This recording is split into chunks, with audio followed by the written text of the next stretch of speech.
What up, folks? How y'all doing? So this is going to be part 2, talking about depression and whatnot. So I can't remember exactly where we left off. I remember where we left off. I can't remember what I said. So we was talking about depression and we was talking about what depression is and everything and where it comes from. And I think one of the first things I was talking about was the symptoms of depression.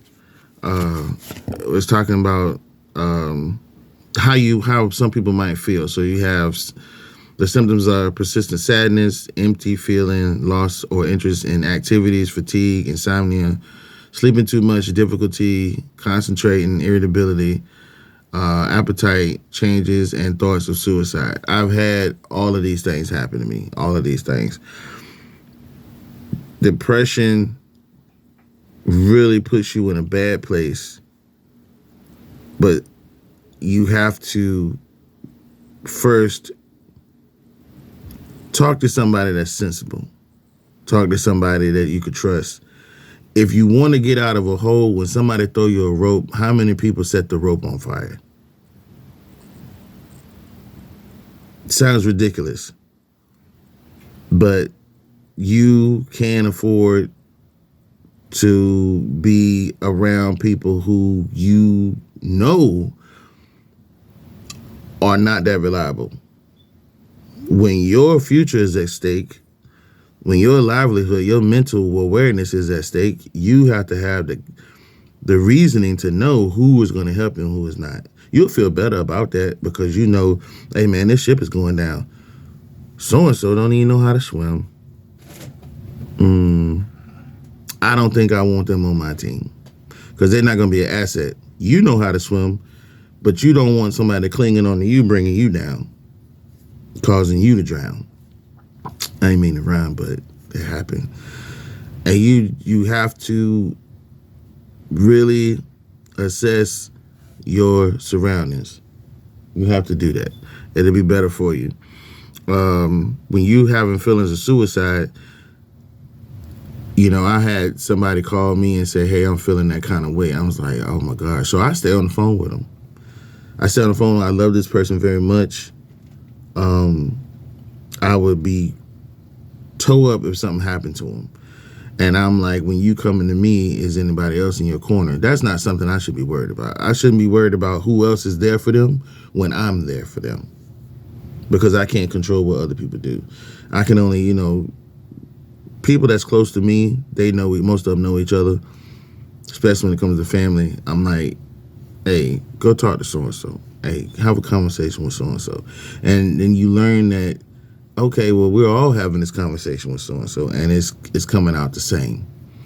Okay, cool. So I know they got good backing. They got some people they could fall back on. But when I was going through these things, I was questioning myself.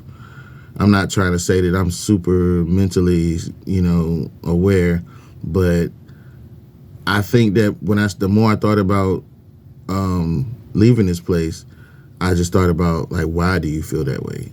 Is it really that bad? Is it really that bad that you don't want to be here? And it's not so much you, it's your surroundings. Your surroundings are a product of what you chose to do or not do. So what are you going to do to make it better so you don't feel like that? And I was like, oh, man. Yeah, what am I going to do so I don't have to feel like this? Well, you're going to have to start, you know, looking at what causes these problems to happen. And whatever's causing these problems to happen, you need to avoid those situations altogether. If you don't like your financial situation, you can't pay your bills on time, you need to find a way to supplement your income so you can bring more money in. You need to budget somewhere. You need to find a, you know, financial coach or whatever. Look up some videos on YouTube. If it's a person that's like causing you grief, stay away from them. Stay away from them. Get away from them. Eliminate everything that causes negativity in your life, because a lot of this stuff may be coming to you. You know, the irritability, the appetite. You know, it may come from your dealings with somebody else or something. It could be something. It could be anything. Just figure it out and then stay away from that. You know what I'm saying? Make yourself a little bit better on the inside. They said causes and risk factors. A combination of genetic, biological, neurotransmitter imbalance, environmental, trauma, stress, of physical, psychological factors. It is more common in women and can trigger chronic illness, medication, or other life changes. I don't know why it says medication like that, but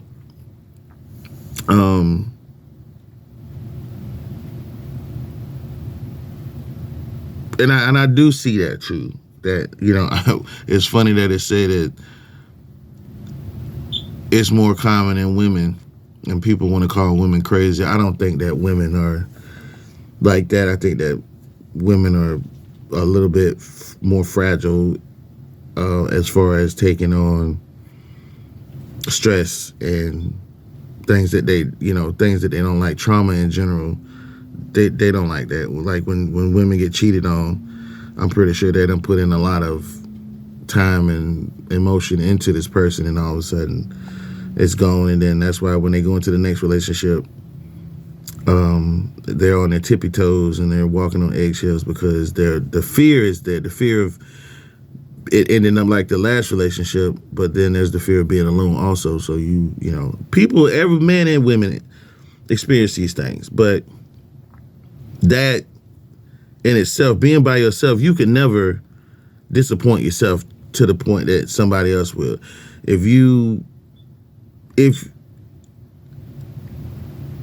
somebody else screwing you over versus you failing at something, I feel like you'll be more lenient if it was yourself.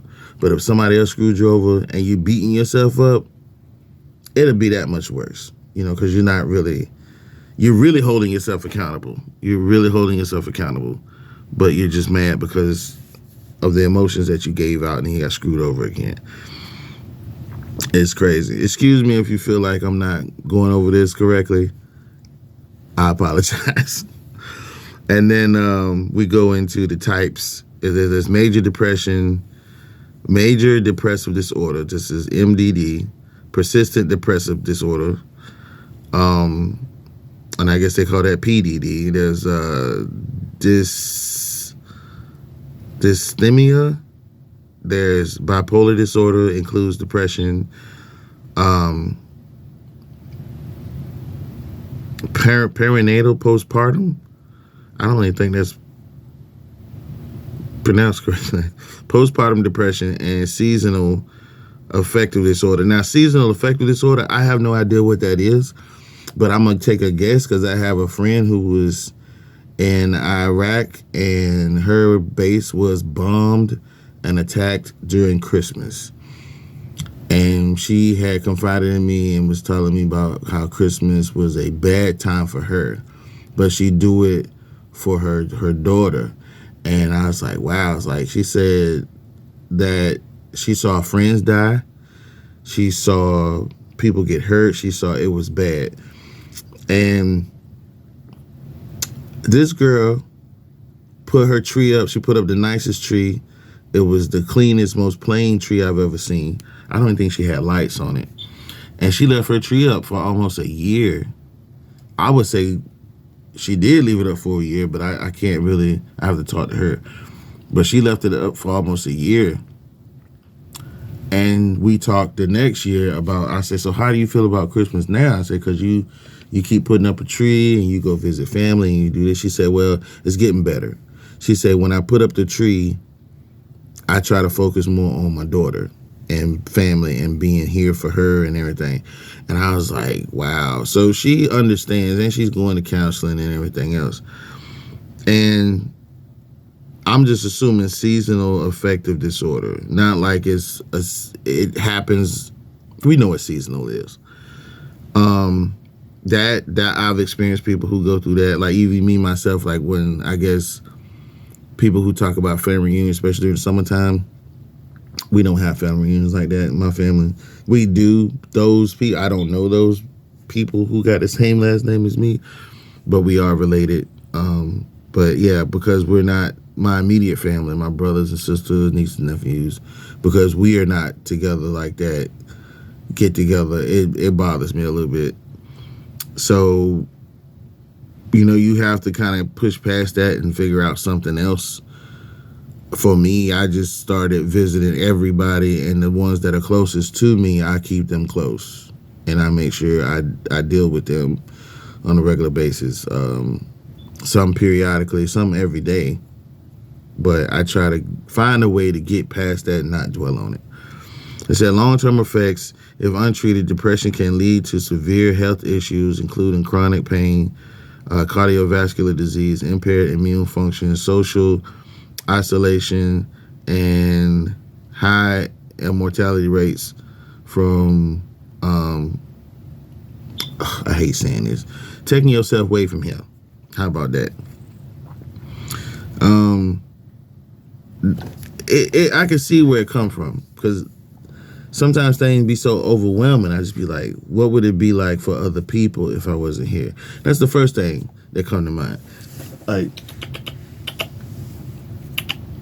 what would it be like if I wasn't here for them? How would they feel about it? And it's a sad thought, but shoot, you really don't know the answer to that. So why dwell on it? I mean, honestly, because how do you feel when somebody passed away?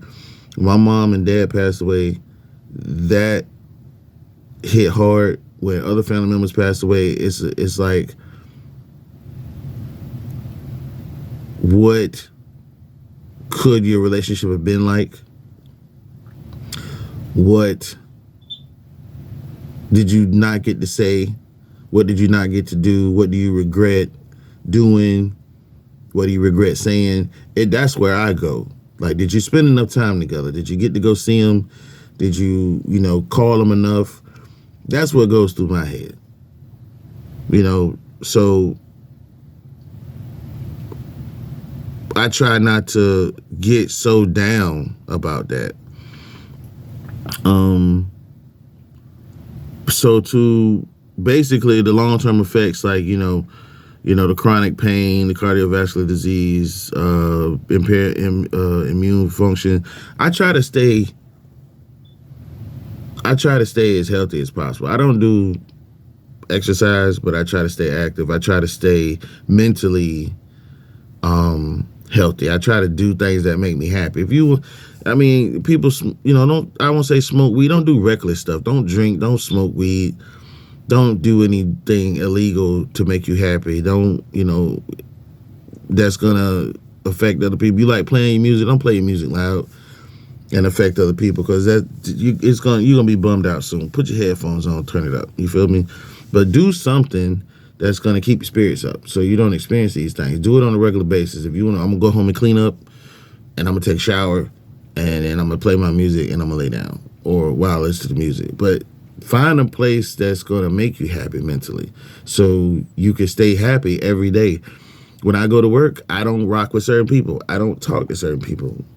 Because they screwed me over, because they just being nasty for no reason. Some people, I hate when people say the phrase, oh man, that's just who they are. Well, whoever they are don't gel with who I are. So why am I going to continue to hang out with this person? Stay away from them. Stay away from them, man. It's not going to do you any good. To me, it's a no-brainer. It wasn't so much earlier in my life, but now, with the older you get, the more peace you want. When you're a rational person. So if you're not cool, you're not rooting for me, you don't like me, you think it's okay to be disrespectful to me, stay away from me. I stay away from you. And sometimes when I say stay away from somebody, I mean stay away from somebody, because those people who disrespect you, they think it's cool. They'll do it repeatedly, and they don't see anything with it. So when people are comfortable and routinely being disrespectful to you, they not in their right mind. When they're in your presence, when they interact with you, they're not in their right mind, because they'll say anything to you, and you can tell them, hey, that's disrespectful. And a lot of people don't own up to, they don't take accountability for what they did. And you can't make them, but it becomes a frustrating thing.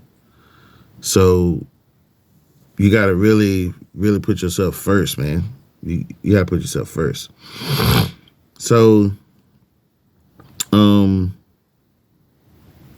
getting treatment, is a really important thing.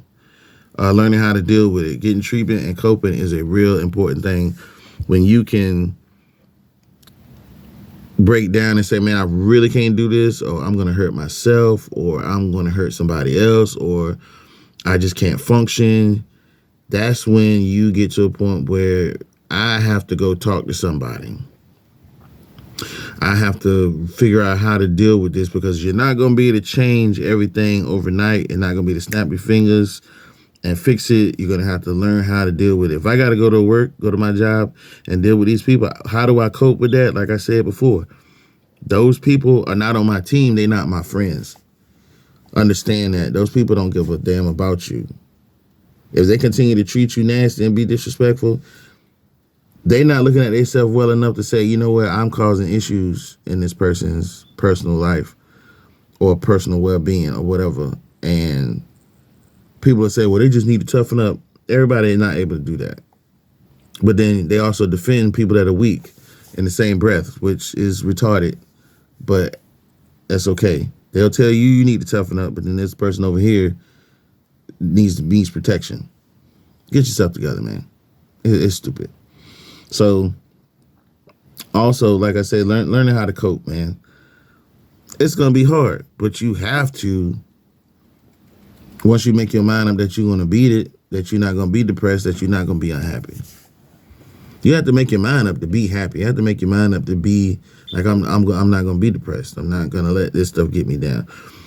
You have to just put your foot down and put your foot in it and do what you need to do to be happy. Nobody should stand between you and your peace and your happiness. That don't mean I'm going to be happy at the expense of others' grief. I don't mean that. Don't do that. Don't do that. That's not cool. I'm going to be happy. I'm going to have peace regardless of what's going on around me. The world is falling apart. Just wrecked my car. Going through a divorce. Just lost my job. Got laid off. Broke my arm. Whatever you're going through, that's not the end. That's not the end. So pick yourself up and find some happiness. Find the good in everything that happens. If it's good, find the good. Don't bring it down by saying, damn, it could have been, I'm glad this happened because it could have been, man, 'cause a lot of people do that. They get something and say, man, I won the lottery. Man, but what if it wasn't me? Man, that's stupid. When it's good, think about how it could have been better. When it's bad, think about how it could have been worse and try to find the good in it. It's good that it wasn't worse. It's great that it wasn't worse. So, lean on that one.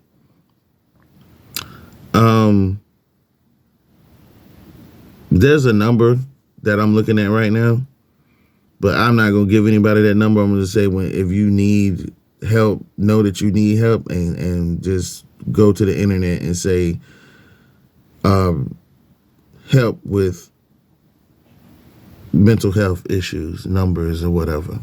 Google it. What it says, if you live in the U.S., dial 988 to reach the suicide crisis hotline. Matter of fact, I'm going to put that in the thumbnail. In the description. But before I go, it says treatment and coping. Effective treatment includes psychotherapy, cognitive behavior therapy, antidepressants, and lifestyle adjustments such as regular exercise and a healthy diet to maintain a routine. Routine, folks, like I was saying, when you give yourself something to look forward to when you come home, take a shower, clean up a little bit, put on some music, jump in the bed with your favorite movie, go to sleep. If you know you don't work 8-10 hours and you just trying to get away from the day, do it. Do that if that's what you have to do. Get on the phone, talk to grandma. Get on the phone, talk to your favorite cousin. Whatever you got to do, whoever's available for you, who's ever made themselves available for you, get on the phone and call them. Talk to them. Hey, man, what you doing? I'm just, don't talk about how down you are in that moment. Just say, hey, I'm glad you're here for me. What are you doing? What are you doing? You know, don't talk about if the initial them picking up the phone makes you happy. It's already, if your goal has already been reached. Start talking. If the sound of their voice puts you in a good place, start talking. Don't talk about what you're going through. Talk about how good it is to hear their voice and to have them as a friend. If that TV show has got you going, hey man, if you're falling asleep to some good music, do that, because you're happy in that moment. Don't let your happiness slip away. If you coming home and doing just the most menial exercises, do 100 push-ups before you go to bed, 100 squats. Don't make it complicated. Make it easy for yourself. If that's going to bring you happiness, as soon as you leave a place where there's no happiness and there's no peace, come home and get that. Write yourself a note. You are loved by you, even if you love yourself. Love yourself more than most people are going to love you, because at the end of the day, that's all you're going to make the decisions you need to make in order for you to make the next move. This video is a little long. I'm sorry, folks, but sometimes, I've been speaking off of personal experience, and I myself, I'm going through something too, and these videos help me to get it off. So get it off my chest. And who's ever listening, I hope you could benefit from it. But honestly, I'm here for me, and I'm here for you guys, those who need somebody to talk to, believe it or not. All right, so this is it. It's a little bit long, but thanks for listening. Thanks for caring. Thanks for watching. I see you guys tomorrow. Peace.